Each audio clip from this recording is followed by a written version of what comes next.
ज़कात 4 चीज़ों पर लाज़िम होती है। पहला सोना, दूसरा चांदी, तीसरा कैश, चौथा माल तिजारत। आज हम सोना और चांदी के बारे में जानेंगे। अगर आपके पास सोना है तो आप पर ज़कात लाज़िम है। 7.5 तोला सोना पर ज़कात लाज़िम होती थी। अब 7.5 तोला सोना पर नहीं, बल्कि सोने के साथ आपके पास अगर 1 रुपया भी है और कोई दूसरी चीज़ भी है जिस पर ज़कात लाज़िम होती है, तो फिर सोने का हिसाब 7.5 तोला सोना नहीं रहता।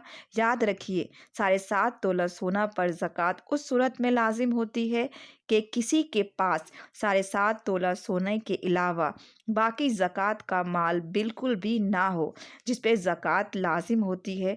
तो ऐसा आजकल शायद ही कोई होगा जिसके पास सिर्फ सोना हो और 1 रुपया भी ना हो। तो इसलिए जब सोने के साथ कोई भी चीज़ मिल जाएगी तो फिर सोने का हिसाब बाकी नहीं रहता, बल्कि चांदी के हिसाब की तरफ हुक्म आ जाता है।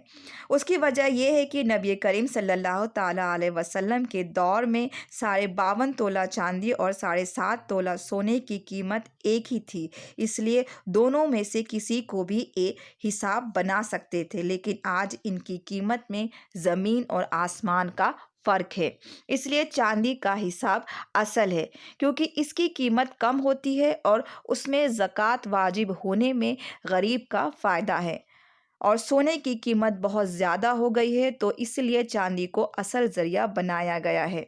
किसी के पास अगर 52.5 तोला चांदी जो 612 ग्राम या उसके करीब करीब होती है, इंटरनेट पे आप पता कर सकते हैं कितने ग्राम का वो चांदी बनता है, या उसके कीमत के बराबर सोना होगा, तो आप पर ज़कात लाज़िम होगी।